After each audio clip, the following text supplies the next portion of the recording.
ప్రపంచ జనాభాను ప్రభావితం చేసే అత్యంత సాధారణమైన క్లిష్టమైన వ్యాధుల్లో కిడ్నీ వ్యాధులు ముఖ్యమైన పాత్ర పోషిస్తాయని కిడ్నీ వ్యాధి నిపుణులు డాక్టర్ భానుమూర్తి అన్నారు. ప్రపంచ కిడ్నీ దినోత్సవం సందర్భంగా జెమ్స్ మరియు కిమ్స్ ఆసుపత్రి ఆధ్వర్యంలో శ్రీకాకుళం నగరంలో ఆర్ట్స్ కళాశాల మైదానం నుండి అంబేద్కర్ జంక్షన్ వరకు గురువారం విద్యార్థులతో ర్యాలీ నిర్వహించారు.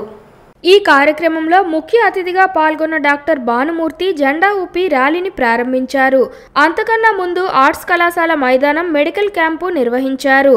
ఈ సందర్భంగా కిడ్నీ వైద్య నిపుణులు డాక్టర్ భానుమూర్తి మాట్లాడుతూ కిడ్నీ వ్యాధుల గురించి అందరికీ అవగాహన కల్పించే లక్ష్యంతో international federation of kidney foundation మరియు ఇంటర్నేషనల్ సొసైటీ ఆఫ్ నెఫ్రాలజీ ప్రతి మార్చిలో 2వ గురువారం ప్రపంచ కిడ్నీ దినోత్సవంగా జరపడం జరుగుతుందన్నారు.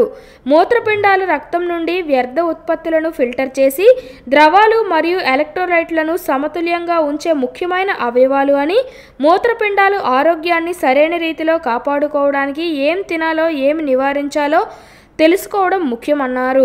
మూత్రపిండ రోగి పండ్లు, డ్రై ఫ్రూట్స్, జ్యూస్లు, మాంసం, విత్తనాలు, చిక్కుళ్ళు, గింజలు, చేపలు వంటి అధిక మొత్తం భాస్వరం కలిగిన ఆహారాలను నివారించాలని చెప్పారు.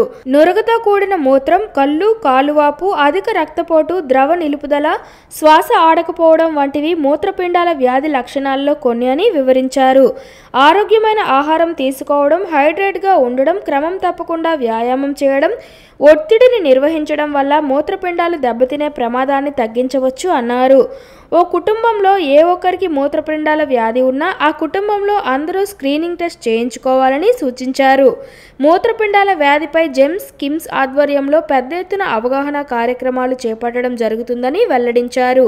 ఈ కార్యక్రమంలో doctor Gautami, GEMS hospital marketing DGM Vijayabhaskar, KIMS operation manager Ramesh, Bendi Ravibabu, GEMS and KIMS hospital marketing సిబ్బంది తదితరులు పాల్గొన్నారు. ముఖ్యంగా కిడ్నీలు ముందుగానే పాడవకన్నా మనం తీసుకోవాల్సిన జాగ్రత్తలు, బీపీ, షుగరు దీర్ఘకాలికంగా మనకు ఉండటం, ముఖ్యంగా ఎక్కువ మనం మత్తు పదార్థాలకి వాటికి బానిస అవ్వడం, నెక్స్ట్ ఈ ఫాస్ట్ ఫుడ్స్ అవి తినటం, నెక్స్ట్ దానికి తోడుగా మనం ఓవర్ ది కౌంటర్ వెళ్ళి మెడిసిన్స్ తీసుకోవడం, ఈ ట్యాబ్లెట్స్ కానివ్వండి, ఎక్కువ యాంటీబయాటిక్స్ కానీ లేదంటే పెయిన్ కిల్లర్స్ ఎక్కువ తీసుకోవడం వల్ల ఇటువంటి వ్యాధులు అన్నవి ఎక్కువ ప్రబలుతున్నాయి. సో మనం కిడ్నీ వ్యాధిని అరికట్టే ముందు దానికి కావాల్సిన ముందు జాగ్రత్త చర్యలు ఏవైతే తీసుకోవాలో వాటిలో ప్రజల్లో అవగాహన కార్యక్రమం చేయించడానికి మన కిమ్స్ ద్వారా, జమ్స్ ద్వారా ప్రజలకు వీలైనంత చైతన్యం కలిగిస్తున్నాము. మన సారు డాక్టర్ మంత్రి వెంకటస్వామి గారు, మన కొంకేన మురళీధర్రావు గారు సహకారంతో కిమ్స్, జమ్స్ వారి సౌజన్యంతో ఈరోజు ఈ కార్యక్రమం చాలా ఆనందంగా జరిగింది. అందరికీ చాలా చాలా థ్యాంక్ యూ. కిడ్నీస్ ఓకే అంటే మనకి పవిత్రమైనటువంటి అవయవాల్లో గుండె ఒకటి, కిడ్నీ ఒకటి. అటువంటి కిడ్నీస్ని మనం చాలా జాగ్రత్తగా ఉంచుకోగలిగితే గుండె జబ్బులు కూడా రావు. ఇలా ప్రయత్నం చేసి ప్రజల్లో తైజన్యం చేస్తే తాగుడుకు బానిసలు గారు క్రియాటిన్ వ్యాధికి గురి కాకుండా ఉంటారు, సెడెంటరీ లైఫ్ తగ్గించుకుంటారు.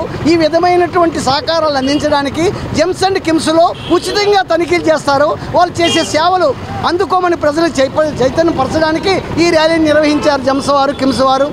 దానికి మనం అందరం ధన్యవాదాలు అర్పించుకుంటాం. కిమ్స్ వారు చేపట్టిన ప్రతిష్టాత్మకమైన కిడ్నీ వ్యాధులపై అవగాహన సదస్సును నిర్వహిస్తూ ర్యాలీని కూడా తీశారు. వారికి ధన్యవాదాలు తెలుపుతూ ఈ ర్యాలీలో పాల్గొన్న ప్రతి ఒక్కరికి, జర్నలిస్ట్ మిత్రులకి ప్రతి ఒక్కరికి పేరు పేరున ధన్యవాదాలు తెలుపుతూ ఇటువంటి చరిత్ర కార్యక్రమాలు ప్రతినిత్యం జరగాలని కోరుకుంటూ సెలవు తీసుకుంటాం.